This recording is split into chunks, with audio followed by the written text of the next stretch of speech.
오늘 여기 사무엘하 6장 12절부터 16절까지는 아마 모르시는 분은 없을 거예요. 6장 1절부터 쭉 보면은 다윗 왕이 여기 2절에 보시면 하나님의 궤를 메어 오려고 합니다. 그래서 1절에 보면은 이스라엘에서 3만 명을 뽑아요. 그래서 이 언약궤를 예루살렘 성으로 옮기는 데 있어서 3만 명의 병력을 가지고 준비합니다. 그래서 3절에 보면은 그런데 이상하게 2절에서는 하나님의 궤를 메어 오려 했다. 그러니까 어깨에 매서 원래 그렇게 돼 있어요. 그런데 3절에 이상하게 새 수레에 싣고 나옵니다. 이게 왜 2절이 3절로 이렇게 되어버렸는지 저도 잘 모르겠어요. 그런데 여기 역대상 15장 한번 보세요. 아까 여기 사무엘하 6장에다 꼽아 놓으시고요. 역대상 15장. 저기 요약에는 다 15장으로 해놨어요. 15장 1절 보세요. 다윗이 다윗성에서 자기를 위하여 궁전을 세우고 또 하나님의 궤를 둘 곳을 마련하고, 지금 다윗이 이거 다 준비하고 간 겁니다. 그냥 언약궤 그냥 한 게 아니에요. 그것을 위하여 하나님의 궤를 위하여 장막을 치고 준비를 다 해놓은 거예요. 그런데 여기 2절에 다윗이 이르되 레위 사람 외에는 하나님의 궤를 맬 수 없나니 이는 여호와께서 그들을 택하사 여호와의 궤를 메고 영원히 그를 섬기게 하셨음이라. 이렇게 하고 3절에 다윗이 이스라엘 온 무리를 예루살렘으로 모으고 여호와의 궤를 그 마련한 곳으로 메어 올리고자 하여, 이렇게 말합니다. 이렇게 해서 쭉 12절까지 쭉 다 모아요. 그러면서 13절에 이런 고백을 합니다. 전에는 너희가 매지 아니하였습니다. 우리의 하나님 여호와께서 우리를 찢으셨다. 이게 저 히브리 말로 페라스입니다. 파라스. 이게 찢어버렸다는 얘기입니다. 어떻게 된 거죠? 우사를 찢어서 죽였다는 얘기를 말하죠. 그래서 그 장소를 페레스 우사 이렇게 부르죠. 왜냐하면 여기 역대상 15장 13절 후반부에 이는 우리가 규례대로 그에게 구하지 아니하였습니다. 그래서 우리 잘 알듯이 우사가 죽습니다. 성도 여러분, 다윗이 누구예요? 사실 하나님 보좌 앞에 선 사람이고 소년 때부터 성령의 기름 부음을 사무엘로부터 받고 어렸을 때부터 왕으로 이미 택함을 받은 사람입니다. 비록 한 10수년 동안 사울의 쫓김을 살해 위협을 받았지만 그런 다윗이에요. 이 골리앗을 한 방에 물리친 사람이잖아요. 그런데 어떻게 그런 다윗이 갑자기 수레에다 담았을까? 참 그 미스테리 중에 미스테리입니다. 근데 그거는 잘 모르겠고 분명한 것은 수레에다가 싣고 왔어요. 그러다가 하나님의 진노하심으로 우사가 거기서 찢어서 죽습니다. 굉장히 비참하게 죽었다는 것을 여기서 알 수 있어요. 그래서 이 다윗이 두려워해요. 그래서 다시 사무엘하 6장 한번 보세요.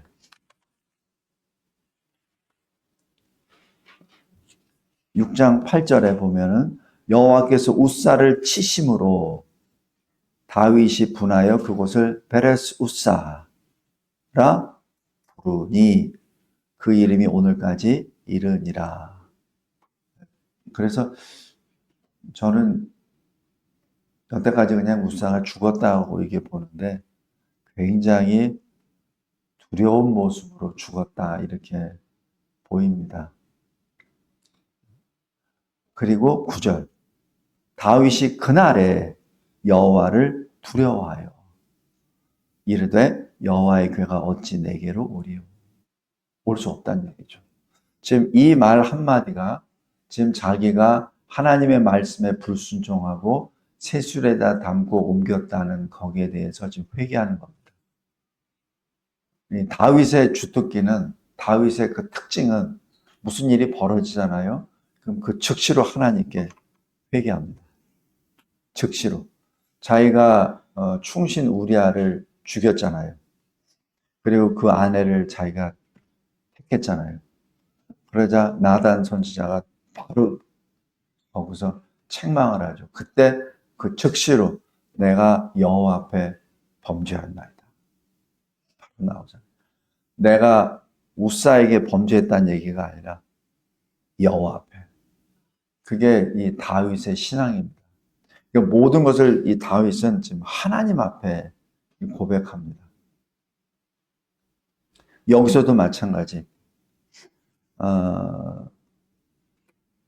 네, 이 모습을 보면은 분명히 뭔가가 있어요. 뭔가가 있어서 지금 이런 일을 다윗이 결정을 했고 지시를 했기 때문에 이렇게 된 것을 지금 다윗은 다른 사람한테 핑계 안 댑니다. 바로 두렵다. 이렇게 말하죠.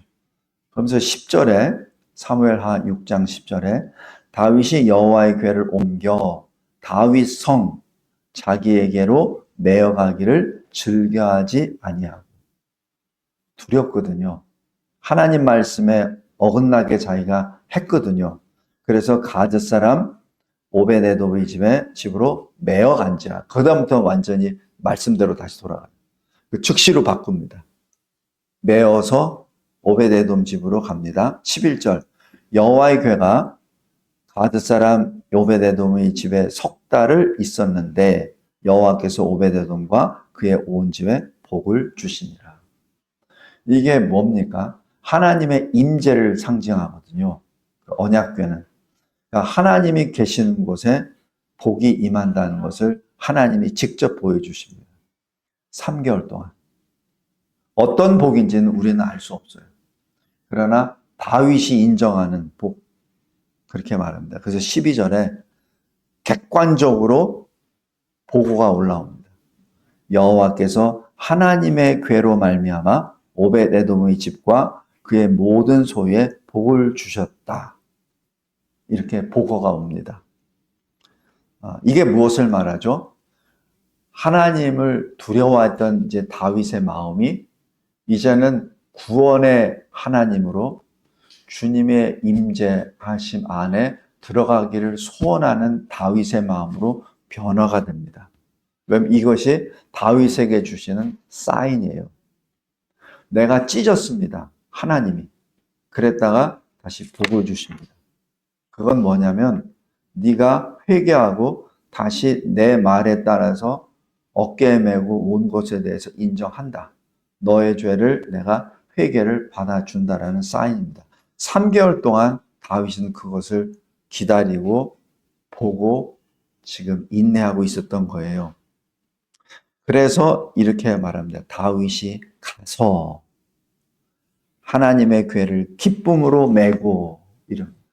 그러니까 3개월 동안 그 오베데돔과 그의 모든 소유가 복을 받았다는 것을 듣고 그 전에는 감히 두려워서 가지도 못해요. 가지도 못합니다. 성도 여러분, 다윗이 용사 중에 용사잖아요. 그리고 하나님의 사람 중에 하나님의 사람이잖아요. 근데 그런 사람도 자기 앞에서 우사가 찢어져서 죽는 걸 봤거든요. 그래서 두려워서 있다가 3개월 동안에 복을 내리셨다는 것을 듣고 이제는 말씀으로 다시 돌아가서 기쁨으로 메고 오베데돔의 집에서 다윗성으로 올라올세. 그 맨 사람들이 13절에 6걸음을 가매. 그러니까 6발자국을 가고 난 다음에 다윗이 소와 살진 송아지로 하나님께 예배드립니다. 여기서 6걸음에 대해서는 저도 잘 모르겠어요. 그러나 그냥 영감으로 해석하면은 6이라는 숫자는 기다림의 숫자입니다. 기다림의 시간입니다. 주님의 역사를 기다리는 시간입니다. 7일째 안식일을 주님이 제정하시기 전에 6일의 창조의 그 기간이 필요하죠. 그러니까 안식일을 받기 전에 6일을 인내해야 됩니다. 안식일을 소망하며 6일을 주님이 주시는 그 일터에서 삶의 곳에서 열심히 최선을 다하죠. 노아 방주에 들어가서 하나님이 문을 닫으십니다. 방주를. 6일 동안 대기하게 하시죠. 그래서 7일째 하늘의 문이 열리고 깊은 땅 속의 샘이 터져서 홍수 심판이 시작됩니다. 그래서 6일 동안 기다리시죠. 그 6이라는 그 숫자는 또한 모세에게도 그대로 적용됩니다. 시내산으로 오라. 그래서 모세가 혼자 올라갑니다. 그래서 구름이 가려서 모세가 안 보여요. 그런데 그때 하나님이 바로 안 만나 주세요. 6일 동안 거기서 대기하게 합니다. 그리고 7일째 된 날 모세야 올라오라. 이렇게 말합니다. 그 정확하게 6에 대한 그 개념은 저도 잘 모르겠습니다. 그러나 이러한 여러 가지 상황을 보면은 그 6이라는 그 숫자는 7을 향하여 나아가는, 다시 해서 하나님의 임재 안으로 하나님의 말씀이 이루어지기 바로 직전에 기다려야 되는 그 기간이라고 봅니다. 6걸음을 뗍니다. 다윗은 마치 3개월 동안 오베데돔 집에 복이 임했다는 것을 사인으로 받고 6걸음을 갔을 때 하나님이 허용하셨다, 허락하셨다라는 것을 기쁨으로 받고 예배를 드린 것으로 보입니다. 요거는 저의 해석입니다. 틀릴 수도 있습니다. 그런데 그 6이라는 그 숫자가 의미하는 것이 그런 의미가 있기 때문에 이렇게 해석합니다. 그 다음에 14절, 15절, 오늘 본문의 주제입니다. 다윗이 어떻게 했습니까? 3개월 동안의 복의 임하심을 사인을 받고 6걸음을 뛰고 이제는 하나님이 오시는구나. 하나님의 임재가 예루살렘으로 오시는구나. 나의 죄를 용서해 주셨구나. 그리고 하나님이 세우신 이 나라에 주님이 들어오시는구나. 주님이 들어오심으로 오베데돔에서 3개월 동안 복을 주셨듯이 예루살렘에 오심으로 하나님이 약속하신 이 언약의 땅에서 하나님이 세우신 이 이스라엘이 하나님의 복을 받는구나. 하나님의 언약이 실현되는구나. 이곳에서 하늘에서와 같이 이 땅에서도 하나님의 나라가 세워지는구나 라는 언약을 거기서 받게 된 거, 확인하게 되는 거죠. 그 확인했을 때 14절에 여호와 앞에서, 다윗은 하나님 앞에서 어떻게 하죠? 힘을 다해 춤을 춥니다. 이 춤을 춘다는 자체는 찬양의 역동성을 자기 몸으로 표현하는 거죠. 이게 찬양을 하다가, 왜 우리도 보면 찬양을 하다가 막 이렇게 뛰기도 하고 막 이러잖아요. 그죠? 지금 다윗이 지금 그런 거예요. 이 찬양이 이 온몸으로 뛰게 하는 거죠. 그냥 단순히 흥이 나서 감정적으로 기분이 좋아서 이제 내가 왕이 온전히 됐네. 이제 언약궤가 이제 오셨으니까 백성들이 나를 왕으로 완전히 추대하겠네, 인정하겠네. 그런 차원이 아니라 하나님이 이제 들어오셔서 하나님이 다스리시는구나 라는 것을 지금 목구멍으로 찬송하는 거는 이게 되지가 않아서 온몸으로 그냥 뛰는 거죠. 그래서 힘을 다하여 뜁니다. 춤을 춥니다. 그때 복장이 베옷입니다. 흰옷이죠.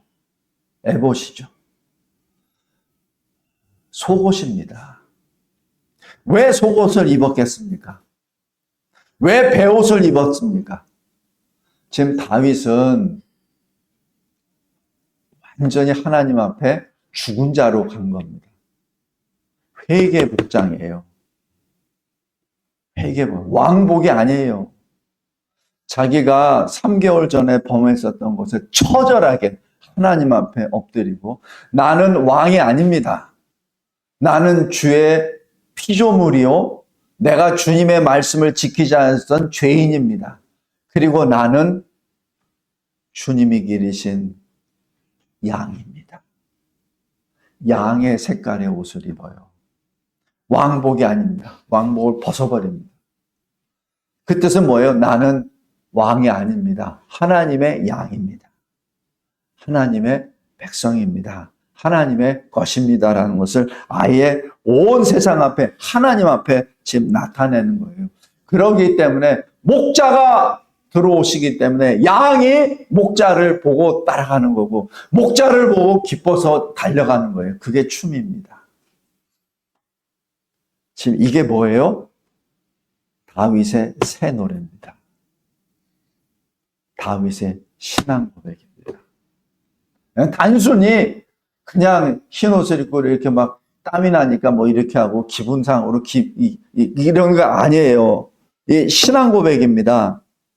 그랬을 때 15절 온 이스라엘 족속이 같이 즐거워하고 같이 환호하고 같이 나팔을 불고 여호와의 궤를 메어 옵니다. 나팔은 언제 불죠?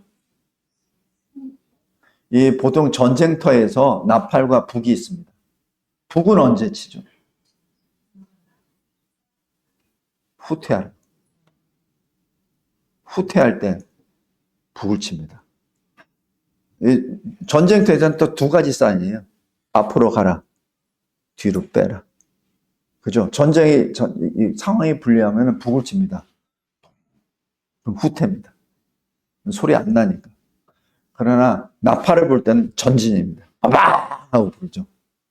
이게 나팔을 분다는 얘기는 주님의 승리의 발걸음이 예루살렘을 향한다는 것을 북을 안 쳐요. 나팔을 불지. 그러니까 온 백성이 다윗과 하나가 됐다는 얘기입니다. 이것이 다윗이 부른 새 노래입니다. 엄청난 역사예요.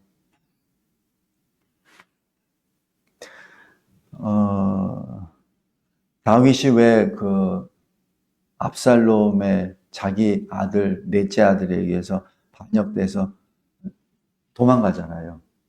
그때도 다윗이 머리를 풀어헤치고 맨발로 왕복을 다 벗고 하나님께 예배드렸던 그 산으로 올라갑니다.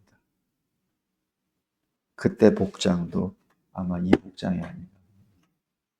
그러니까 에봇을 입었다는 그 자체는 지금 자기가 왕인 것을 다 내려놓는다. 나는 왕이 아닙니다.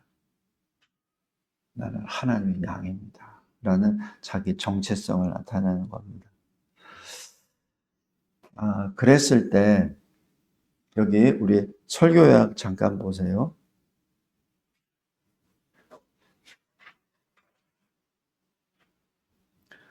그것이 4번입니다. 다윗이 새 노래를 부릅니다. 특별히 시편 24편 거기에 우리 시편 24편 한번 보세요. 시편 24편이 언약궤를 옮길 때 다윗이 불렀던 노래로 기록합니다. 여기 사무엘 하에는 그냥 춤을 췄다고만 나오는데 실은 다윗이 노래합니다. 그것이 24편입니다. 땅과 거기에 충만한 것과 세계와 그 가운데에 사는 자들은 다 여호와의 것이로다. 이게 다윗의 고백입니다. 여호와께서 그 터를 바다 위에 세우시며 강들 위에 건설하셨도다. 이 다윗은 하나님의 창조 역사를 직접 눈으로 본 사람입니다. 그러니까 이 글이 쓰여지죠. 들은 게 아니에요. 본 겁니다. 그러면서 3절부터 우리 잘 아는 찬양을 합니다. 여호와의 산에 오를 자가 누군가? 그의 거룩한 곳에 설 자가 누구인가? 라고 하면서 자기의 그 과거를 지금 토로해냅니다. 손이 깨끗하며 마음이 청결하며 뜻을 허탄한 데 두지 아니하며 거짓 맹세를 하지 않는 자로다. 그러니까 하나님을 온 마음으로 경외하는 자를 말하죠. 5절에 그는 여호와께 복을 받고 구원의 하나님께 의를 얻으리니. 여기서도 동시에 구원과 의가 그대로 나옵니다. 구원만 나오는 게 아니에요. 의도 그대로 나옵니다. 6절에 이는 여호와를 찾는 족속이요 야곱의 하나님의 얼굴을 구하는 자로다. 왜 야곱의 하나님이라고 할까요? 야곱의 또 다른 일이 뭐예요? 이스라엘입니다. 바로 이스라엘의 하나님을 구하는 자가 복이 있도다라고 말합니다. 그러면서 7절부터 9절까지 문드라라고 찬양합니다. 문드라 너희 머리를 들지어다 영원한 문드라 들릴지어다 영광의 왕이 들어가시리로다. 지금 언약궤를 메우면서 들어가면서 영광의 왕이 들어가니 너희 문드라 머리를 들지어다. 여기서 문들은 그냥 예루살렘 성전에 있는 이 성에 있는 문들로도 일단은 해석이 되지만 여기 문들은 백성들의 마음의 문입니다. 이제 하나님이 들어가시니 영광의 왕에 들어가니 다 문을 열고 주님을 영접하라. 지금 그 뜻입니다. 그래서 8절에 영광의 왕이 누구시냐? 강하고 능한 여호와시요 전쟁이 능한 여호와시로다. 우리 찬양할 때 많이 하는 거죠. 9절에 문들아 너희 문을 들지어다 영원한 문들아 들릴지어다. 여기서 문들을 우리의 마음이라고 우리 영이라고 하면은 우리를 뭐라고 부르세요 지금? 영원한 문. 엄청난 겁니다. 우리를 영원한 문이라고 영원한 하나님의 백성이라고 영원한 하나님께서 들어오는 것을 영접하는 문들이라고 지금 우리를 지칭하고 있습니다. 그러면서 10절 영광의 왕이 누구시냐? 이게 뭐예요? 신앙 고백입니다. 아까 마태복음 16장에 예수님이 뭐래요? 너희는 나를 누구라고? 이 신앙 고백이잖아요. 이 신앙 고백이에요. 영광의 왕이 누구냐? 도대체 그분이 누구냐라고 하죠. 그 왕이 만군의 여호와니에요. 그 왕이 너희들이 지금 영접하는 왕이 누구냐는 얘기죠. 영광의 왕이 누구냐? 신앙 고백하라는 얘기입니다. 여호와니라. 신앙 고백. 신앙 고백이 바로 새 노래입니다. 새 노래가 바로 찬송입니다. 그 찬송이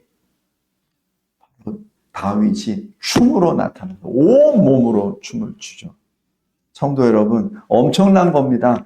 제가 이 다윗의 이 시를 쭉 읽다 보면은 그냥 이 전율이 축축축축 와요. 그냥 단순한 시가 아니에요. 단순히 그냥 언약궤를 옮기면서 그냥 기뻐서 뭐 의식에 맞춰서 하는 게 아니에요. 지금 다윗의 영은 지금 하나님 앞에 오르락내리락 하면서 주님이 주신 영광 앞에 지금 계속 지금 이 주님의 영광 앞에 하나님의 보좌 앞에서 하나님의 영광을 지금 노래하고 있고 그 영광을 지금 선포하는 겁니다. 그것이 지금 다윗의 춤입니다. 단순한 춤이 아니에요. 말씀을 맺겠습니다. 그런데 동일한 시간과 공간 속에 미갈이라는 여인이 있습니다. 다윗이 사랑하는 여인이에요. 자기를 죽이려고 했었던 사울 왕의 딸이기도 하고요. 그래서 사울이 다윗을 죽이려고 할 때 누가 피신시킵니다. 미갈이 피신시켜요. 그건 생명을 건 겁니다. 사울이 다윗을 죽이려고 한다는 걸 알기 때문에 인형, 지금 말하는 인형, 거기 표현은 우상, 그 당시에 우상이 많이 있었나 봐요. 우상을 다윗 자기 옆자리에다 뉘어놓고 다윗이 지금 아프니까 다음에 오라는 식으로 계속 지연하면서 다윗을 피신시키죠. 그 나중에 이상해서 들어가 보니까 그 인형이 누워 있으니까 그때 아버지 사울로부터 미갈이 쫓겨나죠. 그런 관계입니다. 그런데 그 미갈이 춤을 추는 다윗을 보고 무시합니다. 여기 업신여긴다는 게 무시한다는 얘기예요. 근데 어디서? 마음속으로. 그러니까 감히 입 밖으로는 내지 않았어요. 심중에 업신여겼습니다. 심중에 다윗을 무시했습니다. 이 무시한다는 건 단순히 그냥 흰 베옷을 입고 널뛰고 하니까 왕이 채통도 없이 저렇게 한다고 하는 그런 차원이 아니에요. 지금 이거는 하나님 앞에 조롱하는 겁니다. 하나님 앞에 조롱하는 거예요. 그러자 심중에 그렇게 했는데 22절 보세요.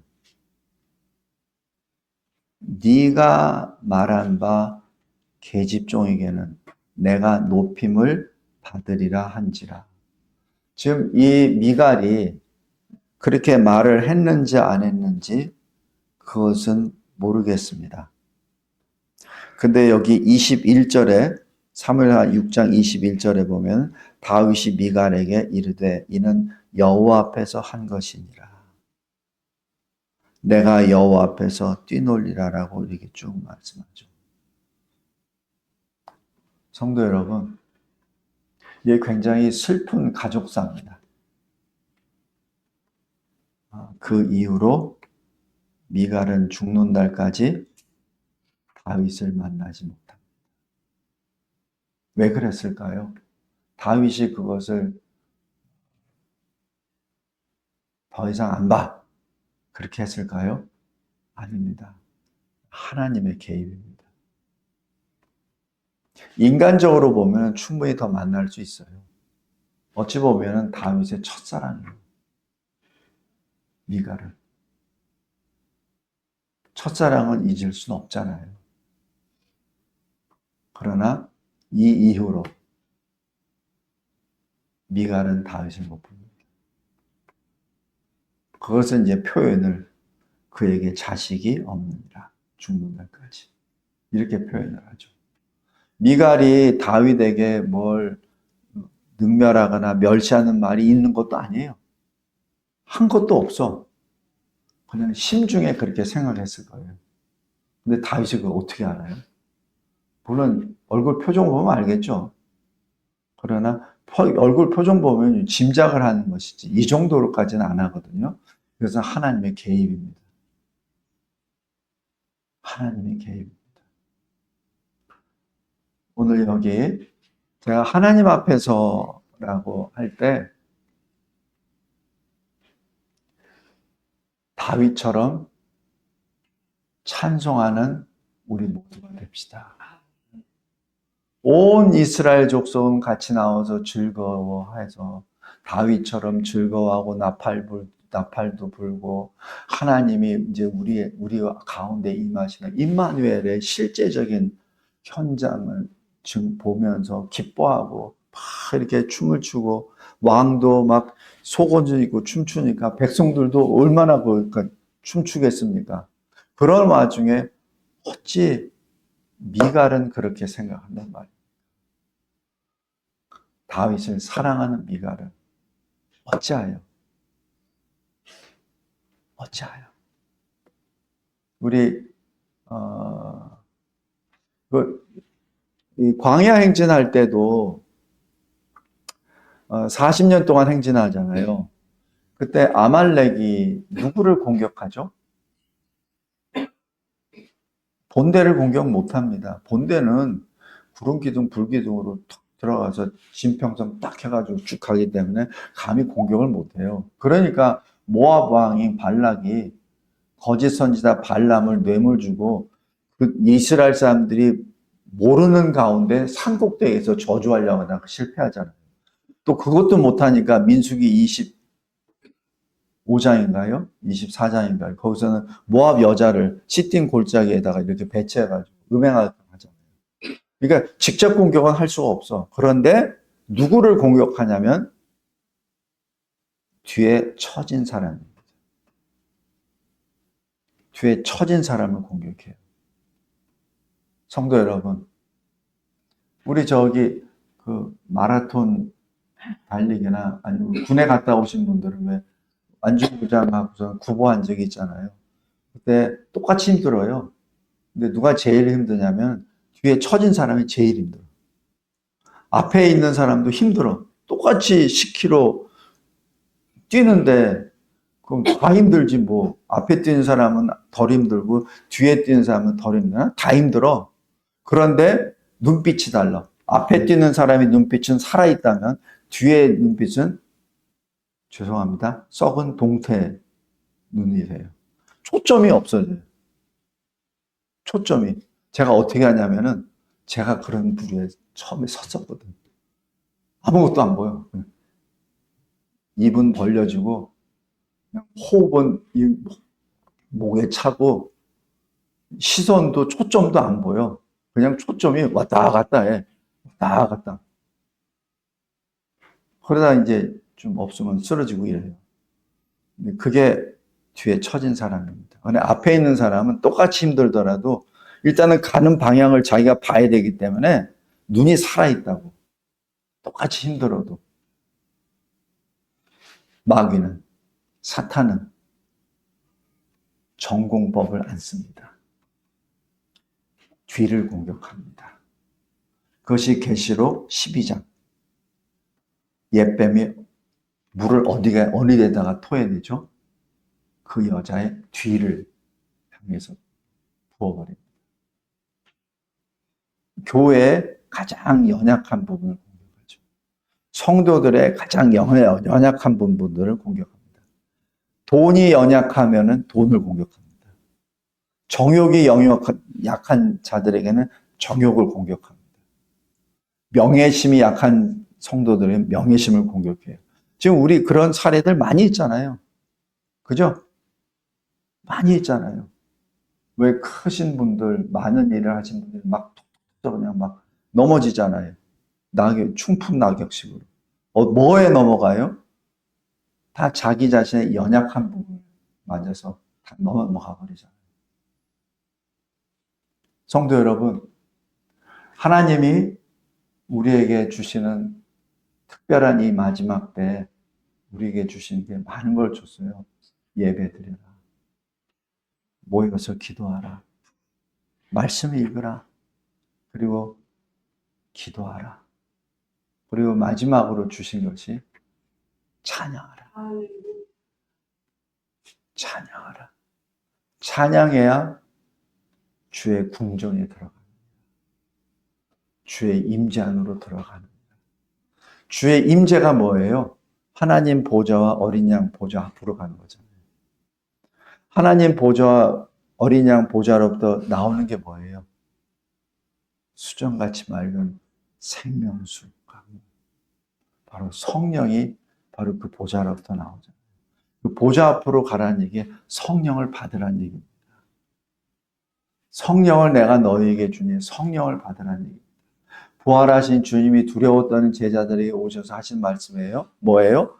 평강이 있을지어다. 평강을 주시죠. 그 다음에 뭐예요? 성령을 받으라. 왜? 어린 양이 직접 오셨잖아요. 하나님이 직접 오셨잖아요. 그 얘기는 뭐예요? 하나님이 계신 그곳이 하나님 보좌 앞이라는 얘기잖아요. 하나님 보좌 앞에요. 그러니까 주님이 오셨다는 것이 뭐라 그러세요? 때가 찼다. 하나님 나라에 가까이 왔다. 그게 뭐예요? 내가 왔다는 얘기입니다. 하나님이 왔다는 얘기예요. 왕이 왔다는 얘기입니다. 그게 하나님 나라가 가까이 왔다는 얘기예요. 그러니까 어떻게? 회개하라. 회개가 뭐예요? 나에게로 돌아오라는 얘기죠. 나에게로 돌아오라. 주님이 우리를 부르실 뿐만 아니라 주님이 직접 우리에게 오셔서 말씀하십니다. 평강을 받으라. 성령을 받으라. 기도하겠습니다. 하나님 감사하고 감사합니다. 하나님 앞에서 다윗이 보좌 앞에서 양의 모습으로 춤을 추고 뛰는 것을 바라보고 온 이스라엘 족속들이 함께 뛰고 즐거워하며 임마누엘 주님을 영접하는 그 모습을 바라봅니다. 그 순간마다 넘쳐 흘러나오는 성령의 부어주심을 여기서 봅니다. 그러나 동시에 그 무리 가운데서 떨어져 나간 슬픈 여인 미가를 바라봅니다. 주님, 성령의 오심을 온 몸과 마음, 영과 혼과 육으로 받고 주님의 영원한 기쁨의 새 노래가 되게 하옵소서. 예수 그리스도의 이름으로 기도드리옵나이다. 아멘.